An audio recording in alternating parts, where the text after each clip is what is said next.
Buongiorno a tutti, 2 giugno, giornata di intensi lavori ad ASCO 2025. Oggi ci occupiamo in questo press briefing della presentazione in orale late breaking dello studio Destiny Breast 09, uno studio importante,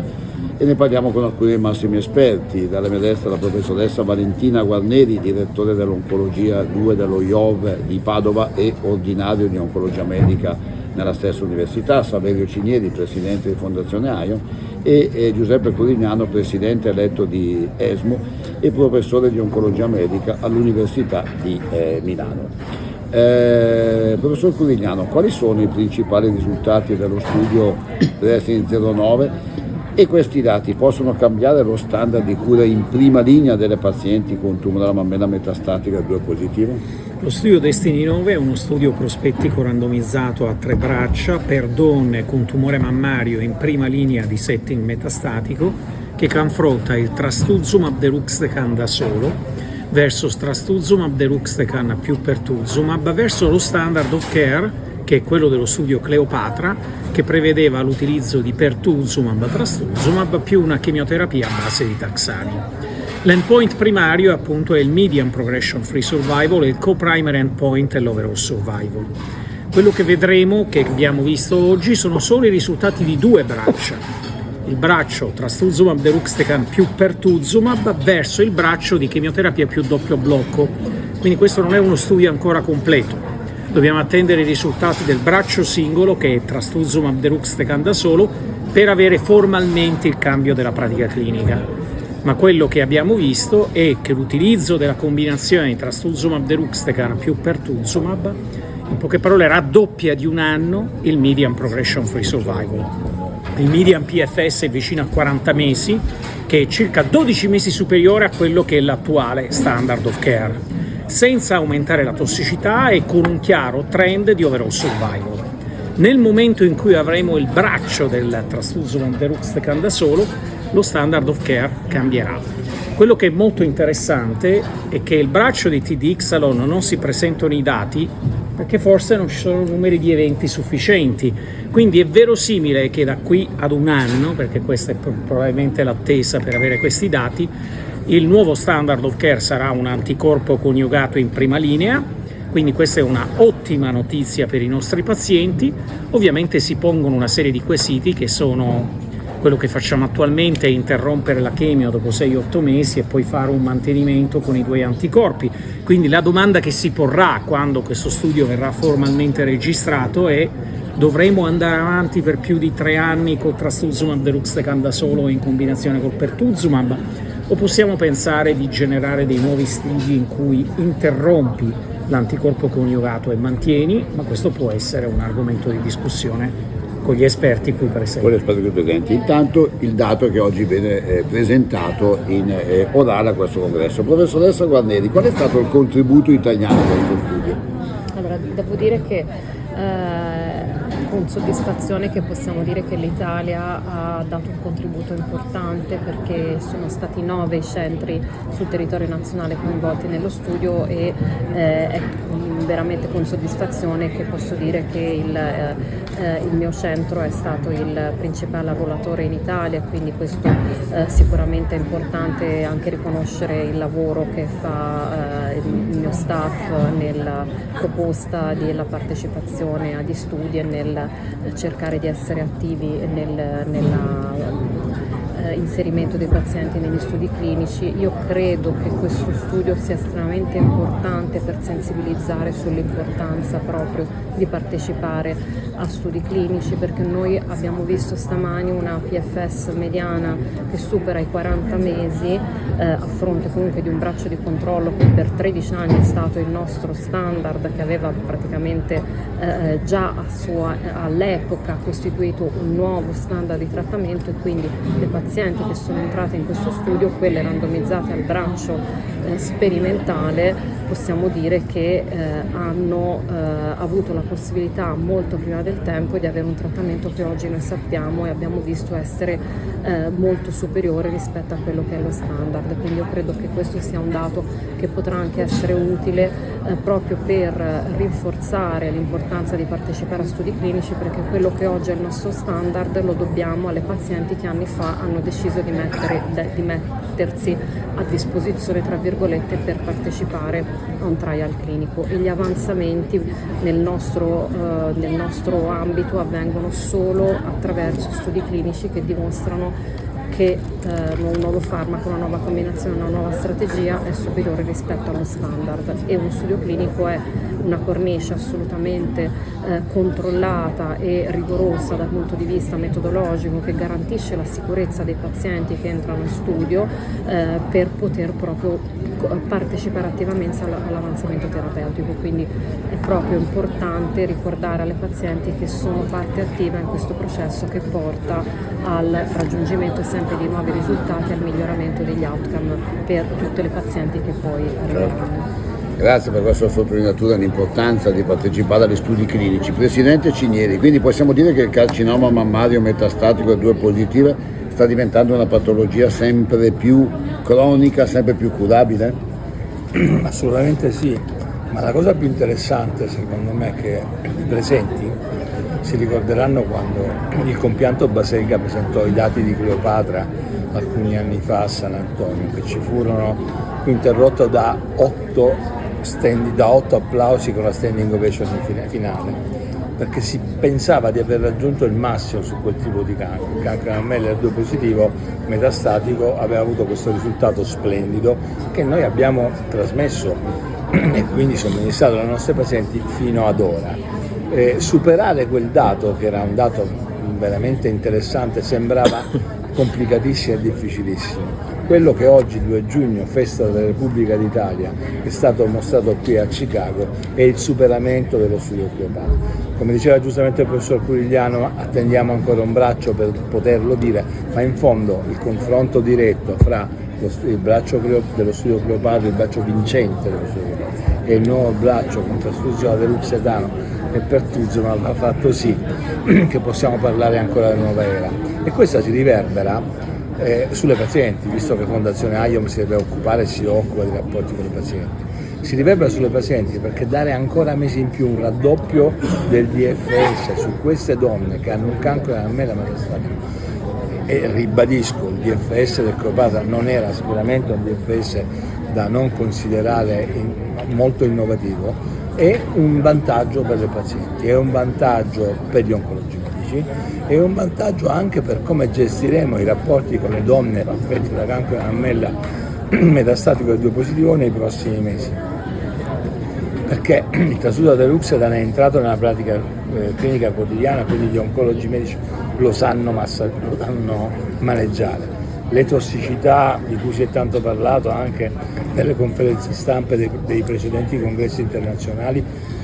sono ormai gestibili e sono un patrimonio acquisito dalla classe degli oncologi medici italiani, quindi portarlo in prima linea sarà sicuramente vantaggioso, anche perché diremo, cosa che molti di noi dicono già alle pazienti: va bene, lei ha un cancro della mammella, ha un oncogene R2 che è un fattore prognostico negativo, ma è un fattore predittivo di risposta, e abbiamo ancora tante molecole che, quando la risposta finirà, potranno essere utili per gestire la sua malattia. Il raddoppio del tempo della progressione ci permetterà di essere ancora più positivi. Stiamo arrivando, concludo, più o meno agli stessi dati della malattia endocrino responsiva come tempo alla progressione, sapendo bene che sono 2 patologie completamente diverse.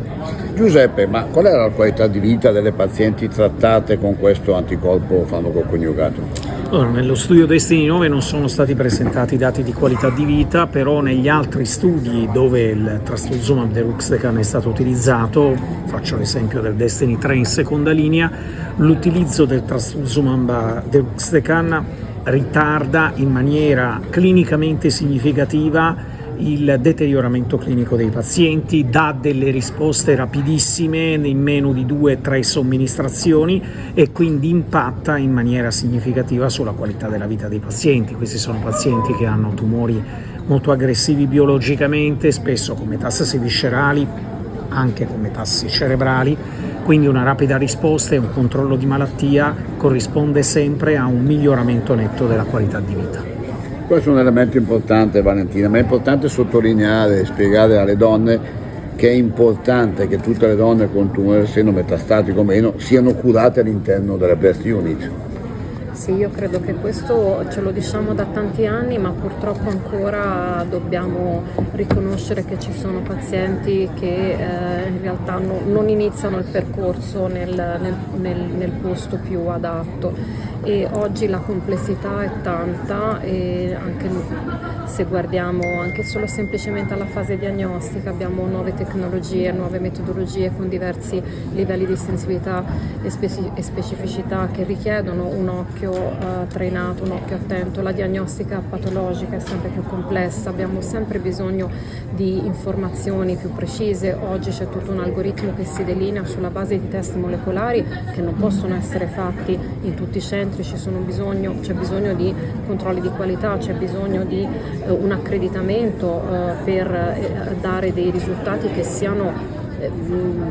coerenti con il quadro di malattia e che siano accurati, perché noi oggi prendiamo delle decisioni sulla base di un test che deve essere fatto nella maniera più corretta possibile, altrimenti perdiamo opportunità. Un falso positivo ti porta a fare un trattamento inutile e costoso, un falso negativo ti fa privare una paziente di un trattamento che invece potrebbe cambiare veramente la sua probabilità di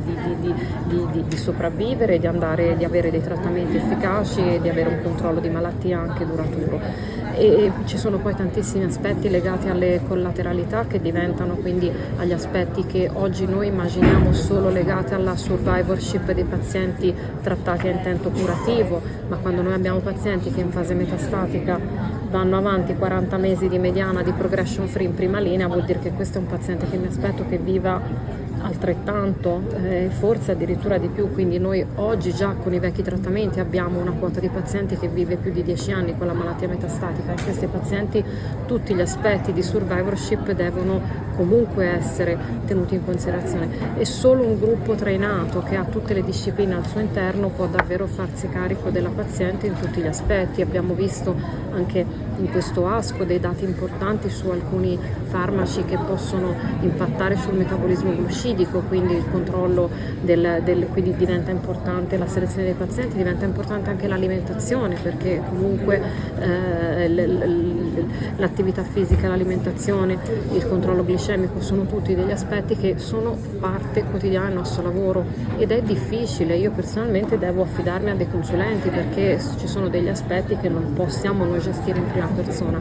e credo sia importante sempre mantenere l'attenzione su questo concetto, che solo un centro dove esiste questa multidisciplinarità, dove esiste questa expertise nel prendersi carico di tutto quello che riguarda la gestione di un paziente con malattia tumorale, e soprattutto con malattia tumorale mammaria, che forse è una delle più complesse da gestire perché tutti i sottotipi, aspetti diversi, farmaci diversi, algoritmi diversi, è importante. E purtroppo dobbiamo dire che anche nelle regioni più avanzate, dove in termini di reti oncologiche, quindi non sto facendo un ragionamento di livello di cura, ma proprio di livelli di modelli organizzativi che vedono le reti, purtroppo ancora tanti pazienti non iniziano il percorso del posto più adatto, e questo fa perdere tempo, fa perdere opportunità e fa perdere qualità nella nostra offerta terapeutica.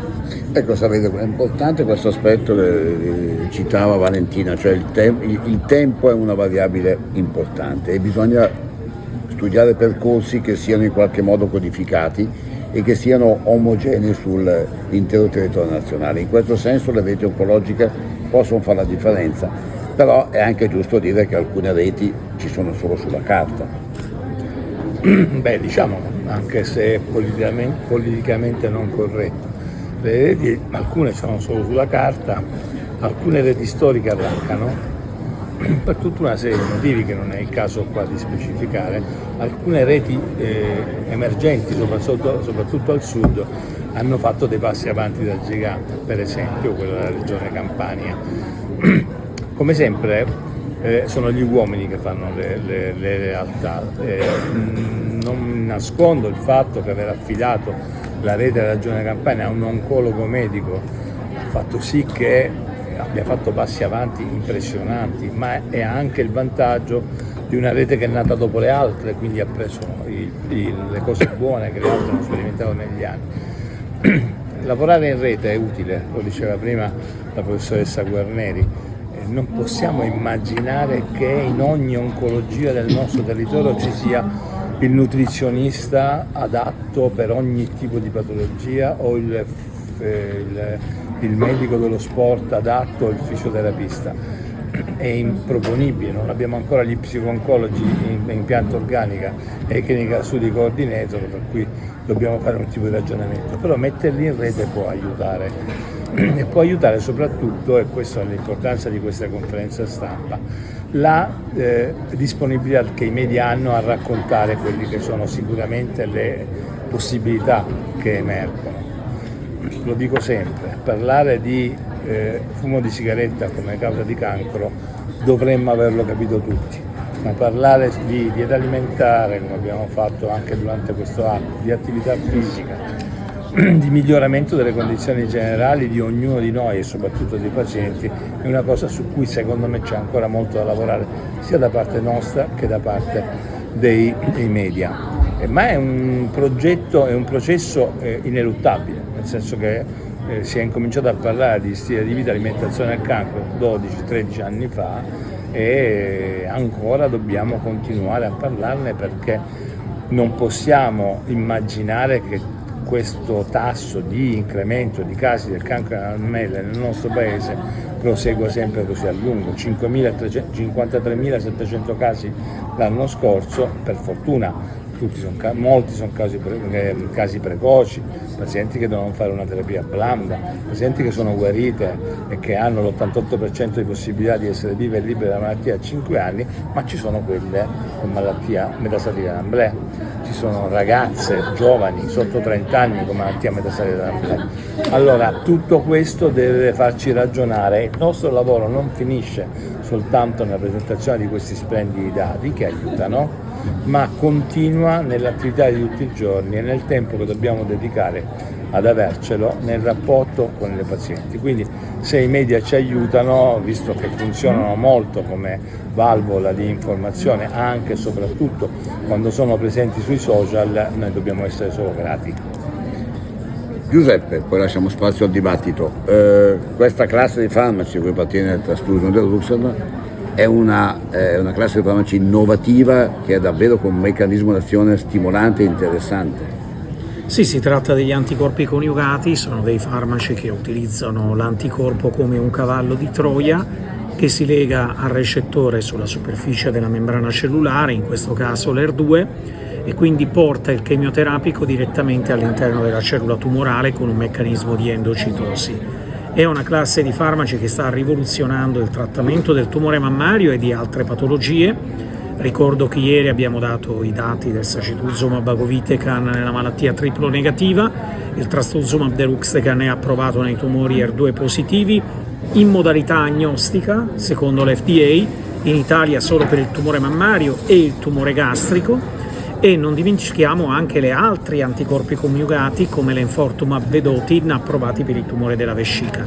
Quindi ci troviamo di fronte a una classe di farmaci che sta sostituendo progressivamente la chemioterapia dalle prime linee di trattamento. Ieri nei tumori triplo negativi, oggi nei tumori ER2 positivi, l'anno scorso nei tumori endocrino responsivi, perché il trastuzumab deruxtecan ha sostituito in prima linea la chemioterapia dopo l'inibitore delle cicline. Una classe di farmaci di cui vedremo dei dati quest'anno a settembre anche nel setting preoperatorio. C'è uno studio che utilizzerà il farmaco come terapia preoperatoria nei tumori ER2 positivi. E ne parleremo all'ESMO. A settembre all'ESMO, esatto. Daniela. Avete parlato delle breast unit come momento fondamentale di snodo la mia domanda è: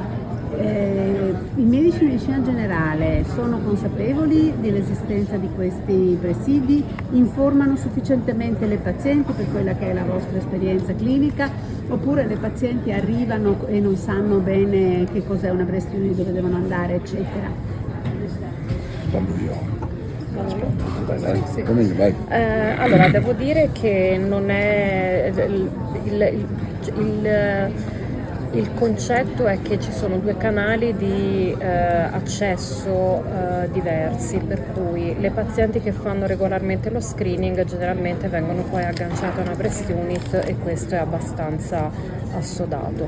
Tutto quello che invece è spontaneo, quindi mi sento il nodulo, purtroppo raramente passa dal medico di medicina generale, che noi cerchiamo di coinvolgere, devo dire, nelle nostre attività, tanto che per esempio anche a livello ministeriale si incoraggia la presenza della figura del medico di medicina generale nei PDTA, quindi nei percorsi diagnostico terapeutico assistenziali per tutti i tipi di tumore, e quindi anche noi nelle varie poi edizioni dei PDTA abbiamo cercato di inserire la figura del medico di medicina generale. Il problema è che raramente una donna, pensiamo a chi sta fuori dalle fasce dello screening, spesso sono le donne sotto i 50 anni o sotto i 45, che devo dire oggi raramente, se hanno un problema, vanno dal medico di medicina generale, vanno più facilmente a un centro a farsi la mammografia, perché se si sentono un nodulo ormai si parla tanto, si dice vabbè, la diagnostica, si va dal senologo, si va dal radiologo, si va in un centro a fare una mammografia, un esame strumentale. Ed è un po' lì il problema, perché ci sono appunto dei canali dove appunto si va nel centro dal chirurgo, non importa il primo che vedi, l'importante è che il primo che vedi stia dentro a una breast unit, quindi che una vada a farsi una mammografia, cerchi un chirurgo, vada da un ginecologo, l'importante è che sia così. Purtroppo spesso ci sono pazienti che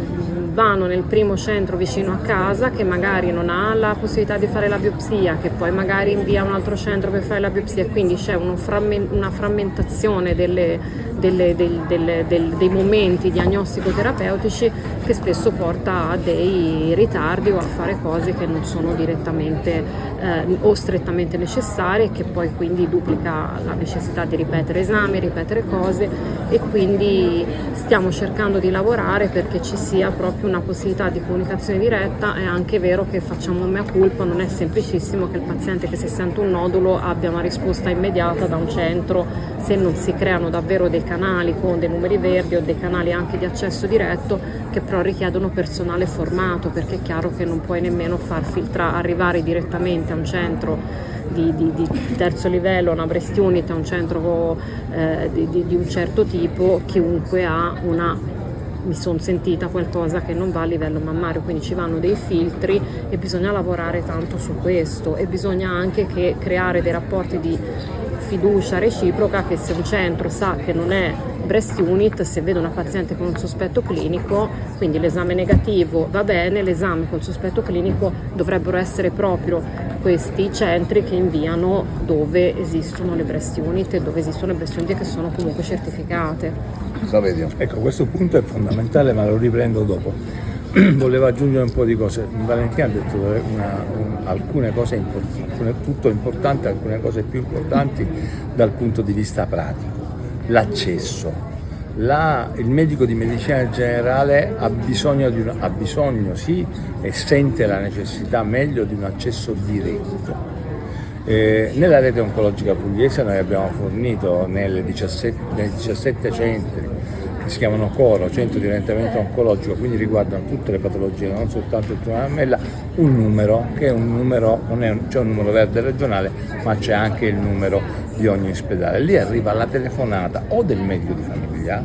ma spesso direttamente dalla paziente, che viene informata dal medico di famiglia, che dice chiama questo corso, questo numero, dove ti daranno le risposte. Le domande più frequenti sono: guardi, ho un nodulo alla mammella, che devo fare? A quel punto ci sono varie opzioni, ma l'opzione principale, noi prendiamo in gestione la paziente, noi come Coro, le diamo uno 048 temporaneo nel senso che se poi si confermasse la diagnosi di cancro rimarrà con le regole degli altri pazienti, se no poi scade e poi inizia il percorso all'interno della breast unit. È fondamentale che tutti i medici, quindi chirurghi della mammella, ginecologi, radiologi della mammella e oncologi medici, facciano parte di una breast unit perché indirizzano la paziente a seconda dei momenti, partecipando alle riunioni una volta a settimana, discutendo dai 50 ai 60 casi ogni settimana, tutti, compresi quelli meno attenti alle problematiche di lavorare insieme, capiscono il meccanismo qual è, quello della terapia neoadiuvante, a chi si fa, quanto è importante la biopsia anatomia patologica e così via. Questo è un quadro di educazione medica continua che noi facciamo all'interno dell'Unione Breast Unit, che alla fine io ho visto negli anni, noi siamo certificati come centro per il cancro della mammella dal 2008, siamo Breast Unit da poco di anni dopo e siamo nella rete della Breast Unit da quando è stata fatta la rete. Negli anni è cambiato l'approccio, dei medici, sono aumentati i dati dello screening delle donne e adesso l'obiettivo che bisogna cercare è lo screening spontaneo, cioè le pazienti che vanno a farsi la mammografia o perché hanno familiarità o perché hanno una sensibilità diversa dai radiologi privati, che non vengono segnalate su quelle dello screening, oppure quelle fuori dalla fascia d'età che sono asintomatiche perché non hanno noduli. Una volta che riporteremo tutto nella stessa matassa, probabilmente avremo risultati migliori.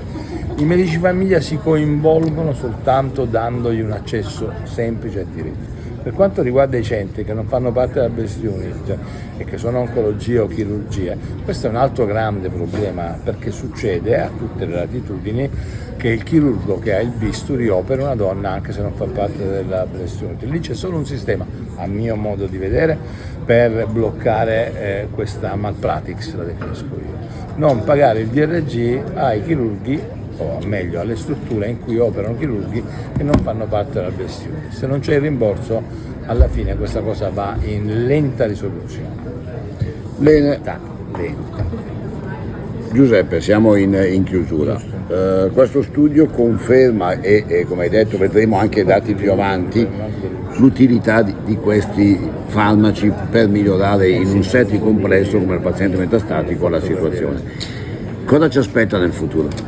Ma nel futuro penso che sia molto rilevante cercare di capire la durata dei trattamenti nel setting metastatico. Oggi in presidenziale c'era uno studio molto bello che utilizzava l'immunoterapia nei tumori del colon con instabilità dei microsatelliti. Il tumore HER2 positivo è sicuramente quello in cui abbiamo dei biomarcatori prognostici e predittivi che danno chiaramente l'evidenza di quanto sia importante l'oncogene addiction nel predire l'outcome di un paziente. Questi tumori non vanno bene semplicemente perché abbiamo buoni farmaci, vanno bene perché hanno un driver di crescita che è ben identificato, che è il tumore HER2 positivo, immune histochemical 3+. Nell'ambito di questa famiglia c'è il sottogruppo dei tumori cosiddetti triplo positivi, che esprimono anche i recettori per estrogeni, e quelli con recettori per estrogeni negativi. Sono due popolazioni completamente diverse, in termini di risposta agli anticorpi coniugati, in termini di risposta alla chemio più i due anticorpi. Ecco, il futuro io lo vedo personalizzare il trattamento tra i tumori triplo positivi e quelli con recettori negativi e pensare magari nei tumori triplo positivi di andare a capire qual è il numero mediano di somministrazioni di anticorpo coniugato da dare per poi interrompere e mantenere con terapia ormonale con i due anticorpi che garantiscono una qualità della vita eccellente, e noi abbiamo donne che fanno un mantenimento, io personalmente anche da 10 anni. Quindi la domanda del futuro: è meglio personalizzare il trattamento e fare una de-escalation dell'utilizzo dell'anticorpo coniugato. Queste sono le prospettive. Domani ultimo giorno di congresso ASCO e poi l'appuntamento sarà ASCO 2026 e ancora prima nell'autunno il congresso europeo di ESMO, la Società Europea di Oncologia a Berlino, dove continueremo a tenervi aggiornati. Per il momento chiudiamo questa diretta, grazie alla professoressa Guarneri, al presidente Cinieri e al professor Curigliano e a quanti ci hanno seguito.